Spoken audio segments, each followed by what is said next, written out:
Hi friend, welcome to my YouTube channel. আমার YouTube channel learn expert 09-এ তোমাদেরকে স্বাগত জানাই। তো বন্ধুরা, আমি রঞ্জন চলে এসেছি আবার তোমাদের কাছে এক্সেলের একটা নতুন ভিডিও নিয়ে। তো আশা করি তোমরা সবাই ভালো আছো, আমিও ভালো আছি। তো বন্ধুরা, আজকে আমি তোমাদেরকে এক্সেলের একটা নতুন ভিডিও দেখাতে চলেছি বা নতুন একটা ট্রিক্স দেখাতে চলেছি, যেটা খুবই খুবই খুবই ইম্পর্টেন্ট। বন্ধুরা, তোমরা বুঝতে পারছো না এটা কতটা ইম্পর্টেন্ট, যেটা একটা ডেটা অ্যানালাইসিসের ক্ষেত্রে প্রচণ্ড পরিমাণে, মারাত্মক পরিমাণে ইম্পর্টেন্ট জিনিস।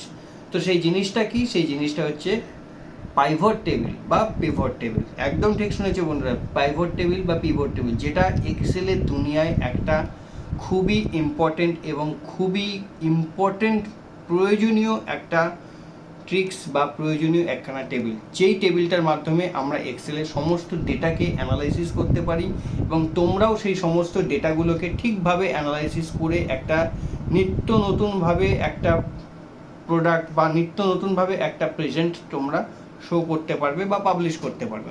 যার জন্য এই পাইভট টেবিলটা খুবই পরিমাণে, মারাত্মক পরিমাণে ইম্পর্টেন্ট একটা এক্সেলের ক্ষেত্রে। যারা বন্ধুরা এক্সেলে কাজ করো তারা অবশ্যই এই পাইভট টেবিল বা পিভট টেবিলের নাম শুনেছো, এবং এই পাইভট টেবিল বা পিভট টেবিল কতটা ইম্পর্টেন্ট সেটা তোমরা যখন প্র্যাকটিক্যালি কাজ করবে বা কোনো ডেটা অ্যানালাইসিসের ক্ষেত্রে যখন এই পাইভট টেবিলের হেল্প নেবে, তখনই সেটা তোমরা পুরো একদম সঠিক পরিমাণে বুঝতে পারবে। তো চলো বন্ধুরা, আমি তোমাদেরকে খুব ইজি প্রসেসে তোমাদেরকে দেখিয়ে দেবো বা দেখাতে চলেছি কিভাবে পাইভট টেবিলটা এক্সেলের মধ্যে ইউজ করা যায়। তো চলো বন্ধুরা, বেশি কথা না বাড়িয়ে, বেশি ইন্ট্রোডাকশান না দিয়ে আজকে আমরা সেই ভিডিওটা দেখে নিই যে কীভাবে একটা ইজি প্রসেসে, একদম সিম্পল প্রসেসে, সিম্পল মেথডে একটা পাইভট টেবিল দিয়ে আমরা ডেটাকে অ্যানালাইসিস করতে পারি। তো চলো বন্ধুরা, দেখে নেওয়া যাক। তো দেখো বন্ধুরা, এটা হচ্ছে একটা আমি পাইভট টেবিল বানিয়েছি তোমাদের জন্য, যেখানে আমি কিছু ডেটা পুট করেছি, যেটা হচ্ছে কি এমপ্লয়ি নেম, এখানে হচ্ছে আইটেম, এখানে হচ্ছে কোয়ান্টিটি, রেট এবং অ্যামাউন্ট। আমি যদি এই সমস্ত ডেটাগুলোকে নিয়ে কিছু অ্যানালাইসিস করতে চাই বা এই সমস্ত ডেটাগুলোর এগেনস্টে আমি কিছু অ্যানালাইসিস মাধ্যমে একটা শিট বানাতে চাই, সেক্ষেত্রে আমাকে এই পাইভট টেবিলটা ইউজ করতে হবে। তো কিভাবে আমি ডেটাটাকে অ্যানালাইসিস করব বা পাইভট টেবিলটাকে কিভাবে ইউজ করব, চলো দেখে নিই। পাইভট টেবিলটাকে ইউজ করার জন্য আমাকে প্রথমে করতে হবে, যেই ডেটাটার ওপরে আমি অ্যানালাইসিস করতে চাইছি বা পাইভট টেবিল করতে চাইছি, সেই পুরো ডেটাটাকে কিন্তু আমাকে প্রথমে সিলেক্ট করতে হবে। সিলেক্ট করার পর বন্ধুরা, আমরা এখান থেকে ইনসার্ট অপশানটা আছে, এই ইনসার্ট অপশানটাতে ক্লিক করব। ক্লিক করার পরেই দেখছি একদম বাঁ দিকেই কিন্তু পাইভট টেবিল, যেটা খুবই খুবই মোস্ট ইম্পর্ট্যান্ট একখানা অপশান এক্সেলের ক্ষেত্রে, সেই অপশানটা কিন্তু এখানে একদম বাঁ দিকে কিন্তু তোমরা দেখতে পাচ্ছ। এই পাইভট টেবিল অপশানটাতে ক্লিক করব।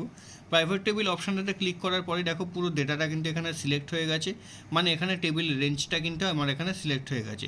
তোমরা চাইলে এখান থেকে টেবিল রেঞ্জটাও কিন্তু আনসিলেক্ট করে নিজেদের মতন সিলেক্ট করতে পারো, বা যতটা অংশ তোমরা চাইছো ততটা অংশ প্রথম থেকে সিলেক্ট করে নিতে পারো, যেটার উপরে বেস করে তোমরা পাইভট টেবিলের ডেটাটাকে অ্যানালাইসিস করবে। তা আমি পুরো ডেটাটাকের উপর বেস করে অ্যানালাইসিস করতে চাইছি, সেই কারণের জন্য পুরো ডেটাটাকেই আমি এখানে সিলেক্ট করেছি। করার পর এখানে দেখো বন্ধুরা, নিউ ওয়ার্কশিট আর একটা এক্সিস্টিং ওয়ার্কশিট রয়েছে। নিউ ওয়ার্কশিট মানে হচ্ছে গিয়ে, এখানে যদি আমি নিউ ওয়ার্কশিট অপশানটাকে সিলেক্ট করা থাকে, তাহলে প্রাইভেট টেবিলটা একটা নতুন ওয়ার্কশিটের মধ্যে ওপেন হবে।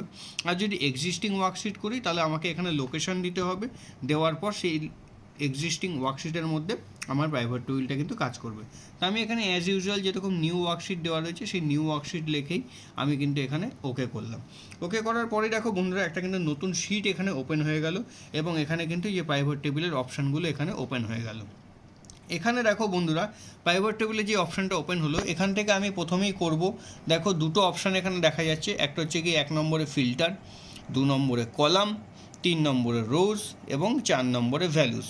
তো আমাকে প্রথমেই করতে হবে, আমি আইটেমের ওপরে ডিপেন্ড করে ডেটাগুলোকে আমি এখানে অ্যানালাইসিস করতে চাইছি।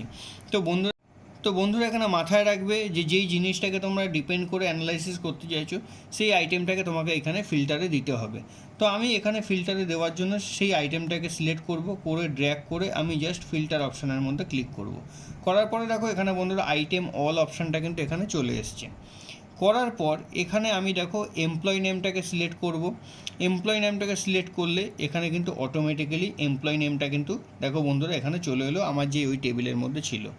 এবার আমি যদি চাই এখানে কোয়ান্টিটি ইনসার্ট করতে, তাহলে আমি এখানে কোয়ান্টিটি ইনসার্ট করব। কোয়ান্টিটি ইনসার্ট করলে দেখো কিন্তু অটোমেটিক্যালি এখানে কিন্তু কোয়ান্টিটি এখানে কিন্তু চলে এলো। তো বন্ধুরা, আমি তোমাদেরকে যে একটা কথা বলছি, এখানে দেখো যে দুটো অপশান এলো, এই দুটো অপশান থেকে যদি আমি কোনো ডেটাটাকে অ্যানালাইসিস করতে চাই তাহলে কীভাবে করব। সাপোজ আমি এইখানে যে অল অপশানটা রয়েছে, এই ফিল্টার অপশানটা এখানে ক্লিক করার পর সাপোজ ধরো এই আইটেমগুলো রয়েছে, এই আইটেমগুলোর মধ্যে সাপোজ আমি এখানে হেডফোন কতটাকে ইউজ করেছে বা কতটাকে সেল করতে পেরেছে সেটাকে শুধু সিলেক্ট করলাম, করে এখান থেকে ওকে করব। তাহলে বন্ধুরা দেখো এখান থেকে শুধুমাত্র হেডফোনটাকে আমি আইটেমটাকে আমি কিন্তু বারবার করে বলছি বন্ধুরা, যেই আইটেম বা যার ওপরে ডিপেন্ড করে তোমরা ডেটাটাকে অ্যানালাইসিস করবে সেটাকে কিন্তু তোমাদেরকে ফিল্টারে রাখতে হবে। তো আমি আইটেমের ওপর ডিপেন্ড করে ডেটাটাকে অ্যানালাইসিস করতে চাইছি, তার জন্য আমি আইটেমটাকে কিন্তু এইখানে ফিল্টারে রেখেছি। এবার দেখো এখানে আইটেম মানে হচ্ছে আমি এখানে সিলেক্ট করলাম হচ্ছে গিয়ে ফিল্টার করে হেডফোন অপশানটা। তো আমি এখানে হেডফোন অপশান কতজন এমপ্লয়ি এবং কতগুলো করে কোয়ান্টিটি সেল করেছে তার রিপোর্ট কিন্তু তোমরা এখানে দেখতে পাচ্ছ। যে হেডফোনটা এখানে 1 2 3 4 চারজন employee, number of 4 employees sell this headphone items and this quantity basis. মানে এই হেডফোন আইটেমটা এই চারজন এমপ্লয়ি এই কোয়ান্টিটিতে এই মান্থের মধ্যে সেল করেছে। এবার যদি আমরা বন্ধুরা দেখতে চাই যে তারা রেটটা কী অনুযায়ী করেছে, তাহলে আমি এখান থেকে রেট সিলেক্ট করব। রেট সিলেক্ট করলে দেখো বন্ধুরা অটোমেটিক্যালি কিন্তু এই রেটগুলো কিন্তু অটোমেটিক্যালি চলে এলো। আমি যদি এখান থেকে বন্ধুরা অন্য কোনো আইটেম দেখতে চাই, সাপোজ আমি এখান থেকে মোবাইল কভার দেখতে চাইছি, তাহলে মোবাইল কভার সিলেক্ট করে এখান থেকে ওকে করব। তাহলে দেখো মোবাইল কভার কিন্তু বারবার করে বলছি মোবাইল কভার একটা আইটেম, তো সেই আইটেমটার ওপর বেস করে কিন্তু বন্ধুরা বলছি তাহলে মোবাইল কভার সেল করেছে এই দুজন আইটেম এই কোয়ান্টিটি এবং এই রেটে। তো সেক্ষেত্রে এখানে দেখো আমি তিনটে অপশানকে নিয়ে আমি কিন্তু অ্যানালাইসিস করছি ডেটাটাকে। সিমিলারলিভাবে আমি যদি এখান থেকে চাই অ্যামাউন্ট কী আছে, এখান থেকে অ্যামাউন্টটাকে ক্লিক করব, তাহলে দেখো এখানে অটোমেটিক্যালি কিন্তু এখানে অ্যামাউন্ট চলে আসলো। মানে এই মোবাইল কভারটা এই কোয়ান্টিটিতে এই রেটে এত টাকা অ্যামাউন্টের ওপর সেল করা হয়েছে। সিমিলারলি বন্ধুরা আমি যদি অন্য কোনো আইটেম এখান থেকে দেখতে চাই, পেনড্রাইভ আইটেমটাকে এখান থেকে সিলেক্ট করব, করে এখান থেকে ওকে করব। অটোমেটিক্যালি এখান থেকে পেনড্রাইভ আইটেম কত কোয়ান্টিটিতে সেল হয়েছে, কত রেটে সেল হয়েছে এবং তার কত অ্যামাউন্ট হয়েছে এখান থেকে আমি দেখতে পারবো। এটাকে যদি আমি আবার আগের অবস্থায় মানে নর্মাল অবস্থাতে নিয়ে আসতে চাই, তাহলে এখান থেকে বন্ধুরা আমাকে অল সিলেক্ট করতে হবে, করার পর এখান থেকে ওকে করব। তাহলে গিয়ে পুরো টেবিলটা কিন্তু এখানে শো করে যাবে, যেই টেবিলটার ওপর আমি এখানে অ্যানালাইসিস করতে চাইছি। তো দেখো যেটা আমার শিট 1-এ এখানে এই টেবিলটার ওপর আমি অ্যানালাইসিস করতে চাইছি, সেই টেবিলটাই কিন্তু এখানে অটোমেটিক্যালি অ্যানালাইসিসের ওপর এখানে হিসাবে চলে এলো। সেরকমভাবেই আমি যদি কোনো রকমভাবে কোনো এমপ্লয়ি নেমের ওপর ডিপেন্ড করে আমি করতে চাই, সেক্ষেত্রে কিন্তু আমাকে এই এমপ্লয়ি নেমটাকে কিন্তু আমাকে প্রথমে আইটেমের মধ্যে আনতে হবে। তো এইভাবে তোমরা কার উপর ডিপেন্ড করে তোমরা ডেটাটাকে অ্যানালাইসিস করতে চাইছো সেই জিনিসটাকে কিন্তু তোমাদের ওপর এখানে ভ্যারি করবে বা তোমাদের ডিপেন্ডের ওপর কাজ করছে। তো যেহেতু আমি দেখো যেই জিনিসগুলোকে আইটেম নেমটাকে আমি রেখেছিলাম এখানে, তো আইটেমটাকে আমি কিন্তু বন্ধুরা এখানে রেখেছিলাম হচ্ছে গিয়ে ফিল্টারের মধ্যে, তার জন্য এখানে আমি আইটেমটাকে ফিল্টারের মধ্যে রেখেছিলাম এবং বাকি জিনিসগুলো কিন্তু আমি ভ্যালুয়েশনগুলো করতে চাইছিলাম বা আমি ডেটাটাকে নিয়ে অ্যানালাইসিস করতে চাইছিলাম। তো সেগুলোর কিন্তু অটোমেটিক্যালি কিন্তু এখানে ভ্যালুগুলো বেরিয়ে এসছে। তো তোমরা যদি এখানে চাও কোনো এমপ্লয়ি নেমের ওপর ডিপেন্ড করে বাকি ডেটাগুলোর অ্যানালাইসিস করতে, তোমাকে এমপ্লয়ি নেমটাকে তোমাকে এখানে ফিল্টারের মধ্যে আনতে হবে এবং বাকি অপশানগুলোকে বা বাকি ডেটাগুলোকে অটোমেটিক্যালি সিলেক্ট করলে সেগুলো ভ্যালুয়েশনের মধ্যে চলে এসে সেগুলোর ওপরে তোমরা সেই ডেটাগুলোর ওপরে অ্যানালাইসিস করতে।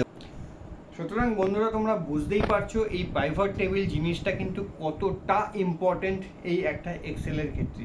সুতরাং তোমাদের যদি এক্সেলের কোনো ডেটা অ্যানালাইসিস করতে লাগে বা ডেটা অ্যানালাইসিস করতে চাও, অবশ্যই কিন্তু এই পাইভট টেবিলের ইউজটা এই সিম্পল ওয়েতে তোমরা করতে পারো, যার জন্য কোনো রকম কোনো কেক ওয়ার্কস বা কোনো রকম কোনো রকেট সায়েন্সের দরকার নেই বন্ধুরা।